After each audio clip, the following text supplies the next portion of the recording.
na hora lá. Ela vai mostrar uma imagem que eu penso que vai ser essa imagem, e a gente vai pensar, o pessoal vai dizer assim, isso é mata ciliar? Você sabe que era uma imagem que ela vai mostrar, né? Então, para a gente adiantar já, ela vai mostrar uma imagem onde o que seria o enroncamento, o que foi o enroncamento, aquilo, o que é o enroncamento na nossa visão? É um monte de pedra, né? Onde tem uma parede vai ser uma pedra, onde tem uma barranca é uma pedra, tudo cheio de pedra. Isso é o enroncamento, só que o enroncamento hoje na beira do rio já não se observa mais. Essas pedras sumiram. Por que elas sumiram? Explica para nós aí o que aconteceu ali. Bom, o que está acontecendo ali é que aos poucos, ainda não é a mata ciliar. Não é a mata ciliar. Mata ciliar vai levar muito tempo para se formar. A mata ciliar ela vai ter árvores, ela vai ter raízes bem profundas. Sozinha, a natureza sozinha. Com o passar do tempo, né? O que vai acontecer ali gradativamente é cada vez mais depositar um pouco mais de sedimento, né? Principalmente quando tiver uma vegetação rasteira, arbustiva, e ali com cada vez mais raízes, mais sedimento vai se fixar, aí vai ter uma cobertura de vegetação. Essa primeira cobertura vai começar a estabilizar os insetos que vão viver naquela região, formiga, cupim, para poder destruir o que tem de vegetação que acaba morrendo, e aí uma outra grama muito grande. Isso vai nutrir melhor o solo, né, com esses ciclos dos pequenos insetos, e a partir daí as árvores propriamente ditas começam a se desenvolver, e daqui a alguns anos a gente vai ter árvore frondosa naquela região. O cupim faz parte desse processo regenerativo de solo? Ele não é o destrutivo, ele não destruiria? Pensa no Brasil, tá? Esquece o Brasil alguns anos atrás. Quantos rebanhos de vaca existiam no Brasil há 1000 anos atrás? Muito poucos, né? Penso eu. E a gente tem um cerrado. O que é o cerrado? O cerrado é uma grande área aberta, plana, né? Com vegetação arbustiva, mas que tem muita gramínea.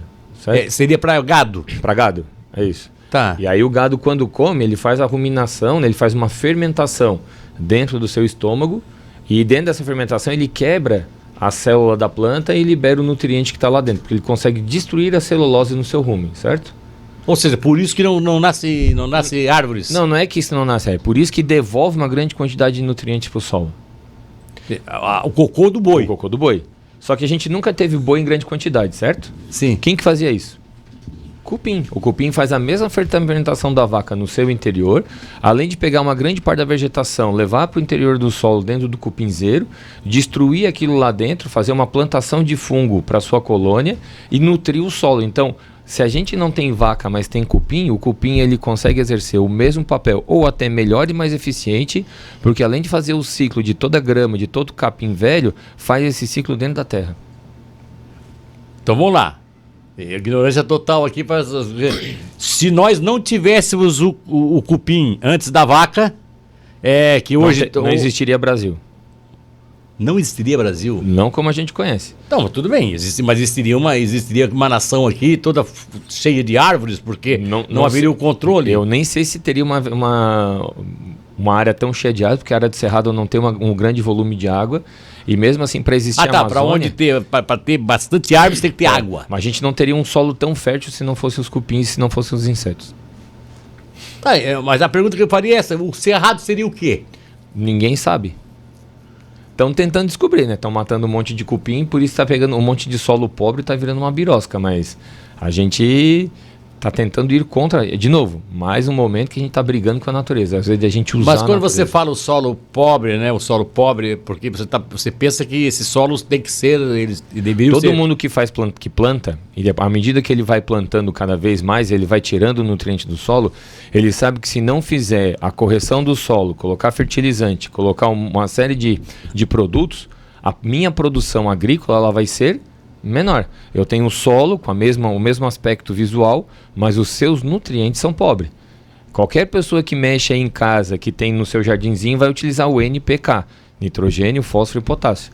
Então, quando eu tenho grande desenvolvimento de planta e eu não tenho a reciclagem, eu tenho que jogar o fertilizante no solo para poder melhorar a condição. Você está falando de fertilizante, não é agrotóxico para combater a praga. Praga é uma outra coisa, né? Então, o que acontece? O cupim, a formiga, eles exercem esse papel. Mas aí quando eu boto, se eu boto, por exemplo, no caso para combater a praga, né? Se eu vou botar lá o agrotóxico, eu também posso estar matando o cupim? Com certeza vai matar o cupim. Por isso que se há uma grande condenação ao agrotóxico, porque... Não, o grande problema do agrotóxico é o uso inadvertido e quando ele acumula, principalmente em alguns grãos, né? E isso depois vem para o nosso alimento. Porque o grão, nosso exemplo aqui é da região é o arroz, tá? Sim. É a forma da planta acumular uma grande quantidade de carboidrato, energia, para poder germinar depois, correto?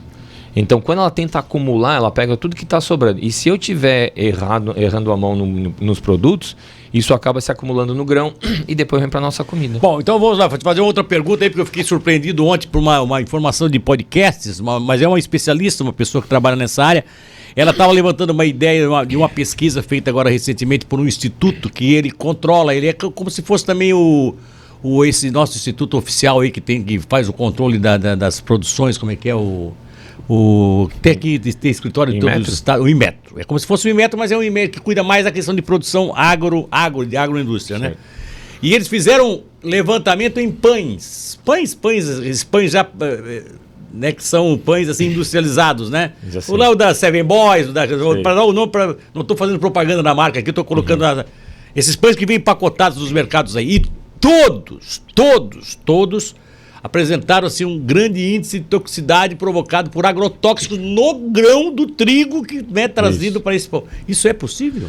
Então, o que acontece? Considerando que a pesquisa esteja correta, que não há manipulação de dados, enfim, né? O que acontece? Quando o produto, quando a produção ela tá para ser colhida, ela tem que, para não gastar dinheiro à toa, o que o produtor faz? Ele coloca um que a gente chama de secante. Ele faz com que toda a plantação fique seca, né, e fique pronta para a colheita ao mesmo momento. Isso é utilizado um produto químico. Ah, tá. Né? Durante toda a manutenção. E quando a gente fala de... o pessoal gosta da palavra agrotóxico, né? Que é a toxicidade que tem no ambiente. Eu gosto da palavra defensivo agrícola. É a mesma coisa, só com uma visão diferente. Então, quando é utilizado de forma correta, existe a aplicação e o tempo que se espera para poder fazer a utilização, a colheita, né? Tá. Então, quando é usado no regime correto, a quantidade de defensivo agrícola ou agrotóxico que se acumula na planta é menor. Sim. Então talvez não tenha um efeito lá na frente. Diminui, não é que não tenha o efeito, vai diminuir o efeito. É a mesma coisa o bovino. Quando a gente vai tirar o leite ou vai utilizar a carne, existe um período que eu posso utilizar alguns produtos, como os que controlam carrapato, vermes e tudo mais. E existe o período que eu tenho que aguardar isso para depois fazer o uso do leite ou da carne. Ah, sim. Beleza? Só que às vezes se utiliza tanto, né? Para quê? Para ter uma produção um pouco maior, para ter uma maior margem de lucro, para poder usar muito mais, e isso vai fazendo resquício no grão. Aí tem uma outra coisa. Quando a gente vai comprar farinha de trigo, as pessoas gostam de farinha branca. Sim. Né? Se ela não for branca, não quero comprar. Para ela ser branca, não necessariamente seja a mais natural possível. Talvez tenha que dar um banhozinho químico. Arroz. Tem que dar um banhozinho químico. Como eu já usei o secante, eu já usei defensivo agrícola, eu tenho que usar mais alguma coisa para ela ficar branca, ela vai chegar com uma composição um pouco diferente. Sabe aquele trigo ruim que faz aqueles pães lá em outros países, ou que faz um pão mais artesanal, que é um trigo que parece meio quebrado, que as pessoas reclamam porque ele não é um grão uniforme? Se a gente come o pão daquele tipo de trigo, eu tenho menos problema intestinal. Quando a gente come o pão daquele trigo mais refinado... quando eu compro aquele pão com aquele trigo mais refinado, mais uniforme, mais branquinho, é diferente. Milton, se a gente vai numa goiabeira... Não, eu quero voltar o trigo aqui para não perder. Não, eu vou voltar no trigo, mas então quando a gente vai numa goiabeira, e eu vejo aquelas goiabeiras no quintal da casa da minha avó, sim, e aquelas goiabeiras, elas estão... Eu tenho que comer olhando pro céu, né? Porque se eu olhar pra goiaba, eu me assusto quando eu enxergo meio coró. Meio coró. Mas aquele coró me diz que aquela goiaba, ela é saudável. Agora... Já comi um monte de goiaba com coró dentro? Eu não, porque eu não olhava. Nunca comi coró. A partir do momento que eu via ele, também já foi. Mas metade da goiaba já tinha ido. Então, eu sei que goiaba não é uniforme. certo? Sim. Claro que não estou dizendo que a goiaba que está no mercado ela tenha produto, mas assim, ela tem que ter um cuidado a mais, ela tem que ser Ou seja, aquela goiaba embalada. que está no mercado, para não ter coró, ela passou por um monte de processo químico. Não estou dizendo que ela passou, mas ela foi colocada num saquinho plástico para evitar inseto. Ela teve uma série de cuidados, né? E em alguns casos, ela pode ter sido sim utilizada algum produto. Então, eu posso ver isso, a mesma coisa no trigo. Talvez aquele trigo que a gente rejeita seja um trigo de melhor qualidade do que aquele trigo uniforme que a gente espera no nosso pão. Eu tô falando do pão italiano, porque o italiano tem uma tradição de pão para tudo quanto é coisa. Pão italiano, se bobear, ele almoça e janta pão, né? E é uma coisa muito interessante, porque uma vez já tinham me falado isso, que, cara, esse pão deles é o pão, por que é o pão estilo italiano? Por que ele é mais grosseiro naquele pão italiano, aquele grosso é duro? Por causa do trigo. Segundo ele, era uma questão de benefício do trigo, eles não tinham uma forma de beneficiar muito, eles usavam um trigo um pouco mais natural. E aí vem ao encontro disso que está se colocando agora, é interessante então, isso. Tem muitas coisas que a gente vem, e aí é aquele negócio, né, as pessoas às vezes vão, eu quero o pão de 12 grãos, o pão de 20 grãos, pão não sei o quê. Pô, um pão que... pensa assim, eu dou preferência a um pão que fica um mês na prateleira e não estraga, ao invés de comprar o pão que em 2 dias ele estraga. Eu prefiro aquele que fica 30 dias na prateleira. Tem alguma coisa diferente aí nesse pão, né? Você tem um conservantezinho ali. Não sei. Tu não sabe não, tu sabe.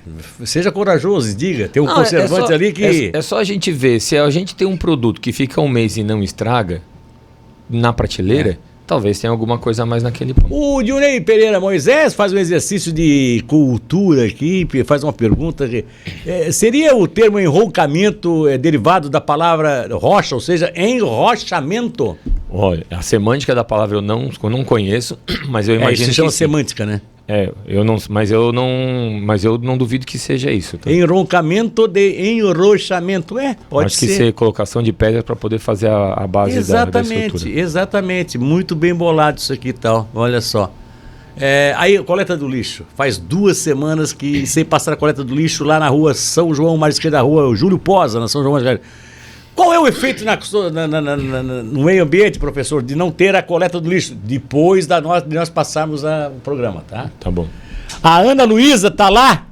Inclusive, Ana, eu vou te pedir desculpa aí, te esperar mais uns minutinhos, tá, Aninha? E o pessoal tá passando lá na beira do rio, tá buzinando pra Ana, né? Todo mundo que passa na Getúlio Vargas ali, buzina pra Ana, que ela tá lá mostrando a questão do enroncamento que nós vamos discutir aqui depois.